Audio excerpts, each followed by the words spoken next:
Hey there, welcome to the UkeStuff channel and welcome to this full UkeGuide review of this instrument. This is Kala's concert scale cigar box Victorian print ukulele. The alphabet soup for Kala on this one is KA-CB-VICT-C-W-BAG, which means that it also includes a gig bag.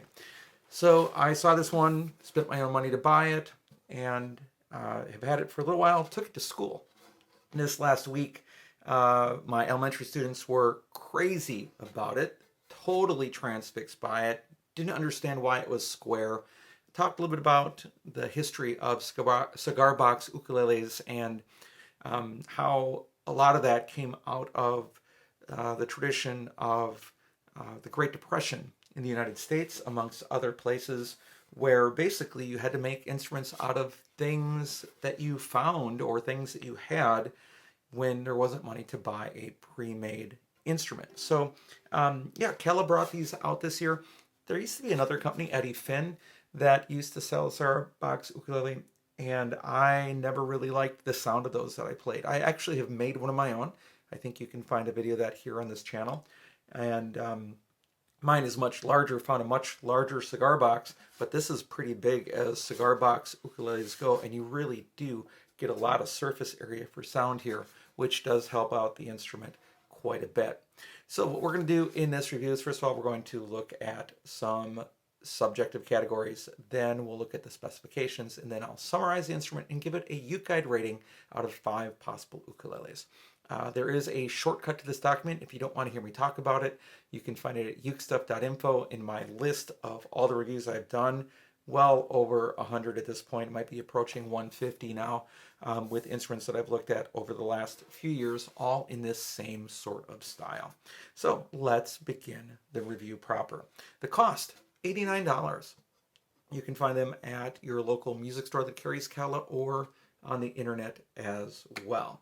Now, in terms of value, it is Kala's, to my knowledge, most affordable entry-level ukulele, which is mainly because it's so easy to make as a square, and also it's made out of a very inexpensive laminate. Now, please note, when I say inexpensive, it doesn't mean bad, but it just is. This is not an expensive laminate by any means, and in fact, even the finish is almost as if it's not finished. It is finished with a very natural satin finish. You can see a little bit of the sheen of it. So you could paint it, but I don't think you could easily stain it. You'd actually have to sand it down. And of course, it does have all of the laser etching on the soundboard, which is easy enough for, you know, a laser CNC to do probably in just minutes per unit. So long story short is, what keeps the prices down is its wood, and it also may be not made in China. In other words, let me restate that. It probably is not made in China. This is probably an Indonesian instrument. What I do find interesting is that it does not say in the sound hole what country it is made in. I thought that there were regulations about that. I could be wrong there, but there's a lot of manufacturers will say, you know, whatever, made in Thailand, made in China, made in the United States. This one just has California, Virginia, and Hawaii, and I'm 100% certain that this is not made in any one of those 3 locations. So, in terms of value, the value is very, very, very good for a Kala. Now, are there cheaper ways to get into an instrument that's better? Absolutely, from brands that are not named Kala. But for Kala, this is a really, really good value. And in particular, since it includes the gig bag. Now, the gig bag does have one factor in it, that it sounds very papery, but it works. It works. There's no complaints there. And the ukulele fits in it. And of course, you do get a strap button. Now, when we talk about the build quality, we'll get to that in a moment.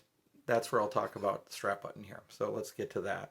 So as for build quality, overall, it looks pretty good. There are sharp edges, and when I was reading some reviews online, some people are complaining about the sharp edges of the box. And it's not like hurt yourself, bleed sort of sharp edges, but it definitely is, could be uncomfortable to your arm, particularly if you're not used to holding your ukulele in the way that I hold it. So some people have talked about needing to put a second strap button on it, which I would probably do here, even though you can't rest it there anymore. If you need to rest it, you could do it on its side.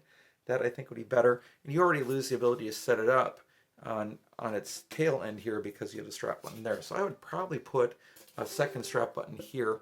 And for now, my plans are to keep this one because I have my own cigar box that I've made, cigar box ukulele that I made.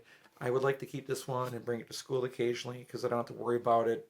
Made of laminate, not expensive, replaceable, and fun to bring to places. People react well to it. So long story short is the build quality does appear to be pretty good.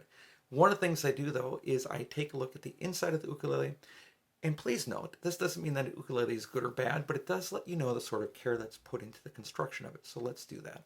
All right, let's take a look at the inside of the ukulele here. There's the alphabet soup of all the letters and so forth.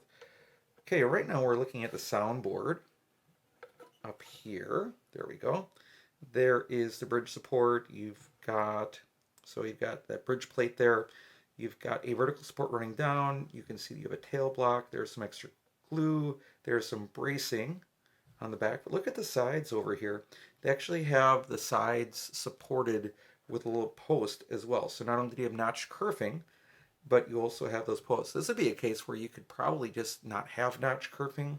You know, you could go inexpensively and do solid kerfing because it really won't matter. But hey, whatever, that's a nice touch as well. That is missing in some Kala's other entry-level models. Now let's take a look at what would be normally your upper bow, but the top of the body of the instrument. All right, I'll do my best here to take a look. There is your neck block. You can see you've got a horizontal brace there. There's one of the corner pieces. If I can angle it right, you can see how that is just glued in there, supporting the corners. Yeah, some extra glue. And really, I don't know what else you'd expect. So that is our very quick look. Let's see if I can turn this around here for us, of the Kala KA-CB-VICT-C Victorian ukulele. All right, now that we've looked at the inside, I do also want to point out two other things. This one, to me, is pretty critical because I play up the neck. So you've got 5, 7, and 9. The 9 is a problem because most ukuleles are at 10 and then 12. I don't mind it not having a 12th position marker, but having it on the side and on the front at the 9th is going to mess up some players. So that is a concern for playing down the road. Something to be aware of. I don't know why Kala allowed that. It should have been 5, 7, 10. If you don't want to do 12, that's fine. But to have it at the 9 is problematic. Now, you could say, well, I could still play it. Yeah, and I guess you could. But at some point, you're going to get used to picking up different instruments, and they're almost always going to be there. Now, you could say, for example, I think Kamaka has one only at the 7th. Could be at the 5th, but I'm pretty sure it's at the 7th. And they only have a single side position marker. You could say, well, Kamaka only has one. Yes, but it's in a standard location. 9 is not a standard location on ukulele, so that's a concern. The other build quality issue is so minor, but it matters a little bit. I had a buzz on the C string. So when I played the C string and then occasionally the E string, I had a buzz. And I was going, where is that? Then I realized the strap button was loose, and I went to tighten it, and I can't tighten it down. So what I need to do is I need to remove the strap button, put some wood glue on the actual screw itself, and re-screw it back in and tighten it. Now, it's not a big deal, easily done. I install my own strap buttons all the time, so you might say, what's the big deal? Well, just remember, the average person buying one of these is probably going to be sort of an entry-level player, and they may be nervous about working on their ukulele. So that's something that just needs to be straightened out. But other than that, it feels pretty good. That sort of natural satin finish actually does feel pretty good, and it's going to protect the instrument, you know, from fingerprints and other things you might get on other types of finishes. It works out pretty well for the style of this ukulele. Now that we've talked about the build quality, let's talk about appearance. It is an attractive little ukulele, even with that plain finish, and you are going to get noticed by it by both ukulele players and non-ukulele players. So yeah, there could be other finishes. I'd like to see other options in terms of like maybe a solid top with a nicer looking finish down the road. That'd be great if Calla wanted to expand this line with this idea, but it works. Now, this laser etching isn't going to be for everybody, but I like it. It sort of harkens back to the early 1900s. It's pretty cool, and I like that they even include the Calla on the bottom. So yeah, and I also like the size of that box. So the appearance is interesting. It gives you some stuff definitely to look at if you have a boring moment at, a Uke Jam, to just look at the things that are on your ukuleles, like the little fleur-de-lis there, the stars, the almost like a pineapple grid, lines, flowers. I mean, there's a lot to look at, but it works. It's really kind of neat, and I did like the Victorian print better than the other model that's available. Now, in terms of availability, you can order one of these from any Calla dealer or Amazon right now if you want to. In terms of playability, the action is a little bit high on this side. So at the 12th fret, it's, I think, around 3.5 millimeters or 3.25 millimeters at the 12th fret. It's dead on at the nut, or at the first fret, for what I like. And so for a beginning player, the action here isn't as important as it is up here. It works. My only concern would be that if I potentially lower that saddle, which I might lower the action at the nut too much just by lowering the action at the saddle, because again, it's mathematics. Like, you lower the saddle, the action at the nut is going to decrease as well. So that's my only concern. Hopefully it will all work out for me. Now, the other thing to be aware of, it has a wider nut, almost 38 millimeters, but the string spacing is that of a 35 millimeter nut ukulele. They didn't take advantage of it, and that's too bad, because it is a Graphtec nut and saddle. They're black, they're nice looking, they work well with this instrument, but they didn't take advantage of a little bit wider string spacing. So you've got a wider nut, but no real advantage in having that wider nut. So that's just something to keep in mind in terms of playability as well. Now, in terms of sound quality, it's a decent sound. It's darker, it's louder, and I would try probably different strings down the road to see if I could get more top end.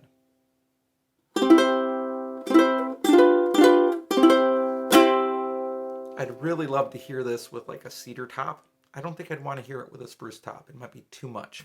But that big soundboard gives you a lot of volume, but does have that laminate, warmer, darker tone. It's not muted though. Not muted at all.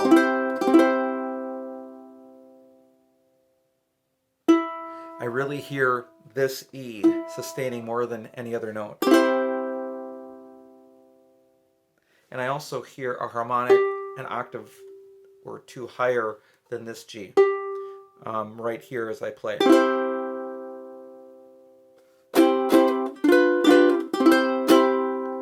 One of the things I do in these videos is I let you see what I'm hearing by using the app Tonal Energy Tuner. So I'm opening that up on my iPad at this moment, and I'm going to let you see what I'm hearing. So I play an open chord like the C chord on a GCEA instrument, and I just let you see what I'm hearing. So here we go.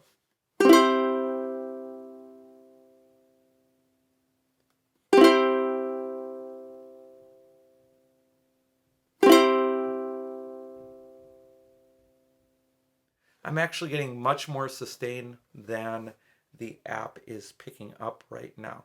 But you can see it is all on the lower end of the spectrum in terms of the sustain with this particular instrument.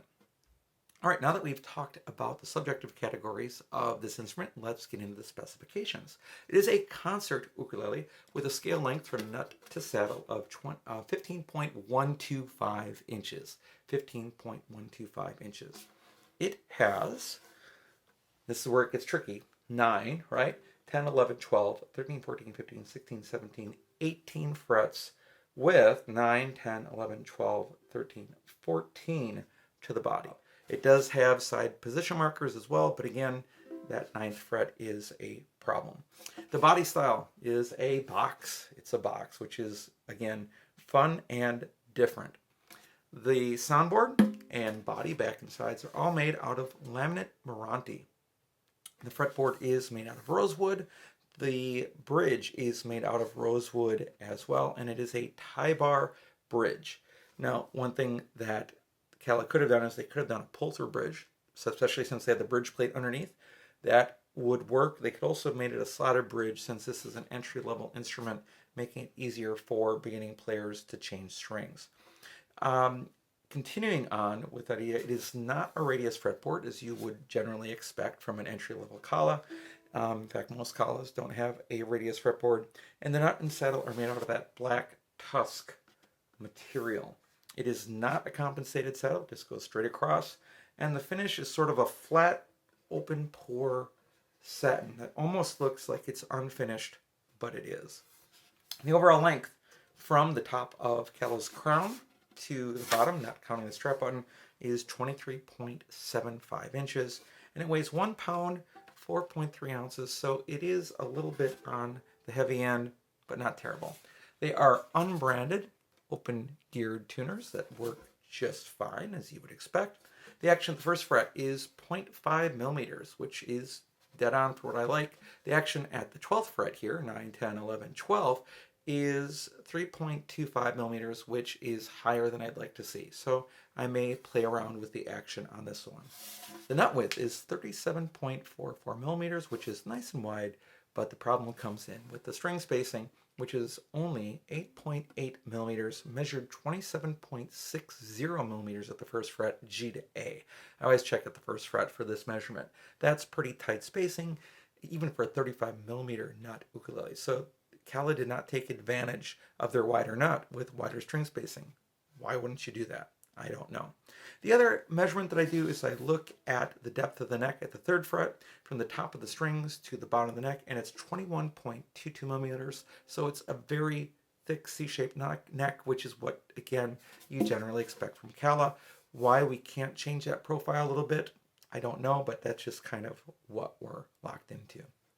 All right, now that we've talked about subjective categories and specifications, let's summarize the instrument and give it a UkeGuide rating.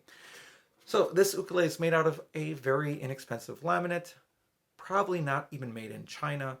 Hard to tell because it's not labeled on the inside, and it's a new model for 2022. There's also another version of this. This happens to be the Victorian print. There used to be another cigar box ukulele from Eddie Finn that I didn't like the sound of or the feel of, and I thought I would give this one a try, and I'm generally pretty happy with it overall. The instrument has some nice features, and particularly at the price point, including a gig bag, a decent gig bag, and a strap button for $89 is really affordable for Kala, but again, the build and the lower quality of laminate really probably make that possible, as well as possibly where it is manufactured. The overall look is attractive. It's gonna really draw attention, but at the same time, it's sort of understated at the same time. So it's kind of this weird mix of plain yet ornate, yet plain yet ornate, when it's actually a pretty simple thing altogether. The sound is decent, but there are a few issues. The side position marker being at the 9th fret and the front position marker being at the 9th fret is an issue for players once you start playing up the neck, because the 10th fret is usually where that's marked. And there is a loose strap button that I cannot tighten without gluing, which I will do after this review. And the other issue is that it has a wider nut without any wider string spacing than a sort of a less wide nut at 35 millimeters. So being close to 38 millimeters, it should have a little bit wider string spacing to take advantage of that, and it doesn't. Now, I would like to see this in other packages, not necessarily even with this ornate stuff, but like a cedar top, or another nice top would be something like a mahogany, a solid mahogany top with, matching laminate for the back and sides. That might be really, really cool. I'd like to see that, but really the number one problem is going to be that 9th fret for anybody that plays up the neck. So, what rating would I give this ukulele? If they would fix that position marker issue, it would probably be at least a 4 out of 5. But because of the side position marker issue on this instrument, I can't give it any more than a 2.5. Now, if you think you can live with that, that's great. I think I'm going to try to live with it. At some point, I may try to just cover that up and then install another side position marker at the 10th. I don't know what to do about the front, but I generally don't play by looking at the front very often anyway. When I'm looking down, I'm generally looking at the side position markers on the instruments that I own. So yeah, 2.5 out of 5 with a potential of being much higher, and a potential with some, I think, some different, soundboards, maybe a solid top soundboard, maybe making that spacing wider, taking advantage of your almost 38 millimeter nut. This could be like a home run for Cala with just a couple little tweaks, and maybe in future models they'll fix that. So if you're looking at this review years down the road and you're seeing one of these, you might want to ask the question, where's the side position marker? What's going on with the spacing up here? And if they fix that in future years, then this would get a much higher score than that. So don't necessarily be turned off by that score, but that's an honest score based upon the couple of problems that are here with this particular model. All right, thanks so much for joining me for this video. I hope you're having a great day, and I'll be back soon with more Uke stuff for you.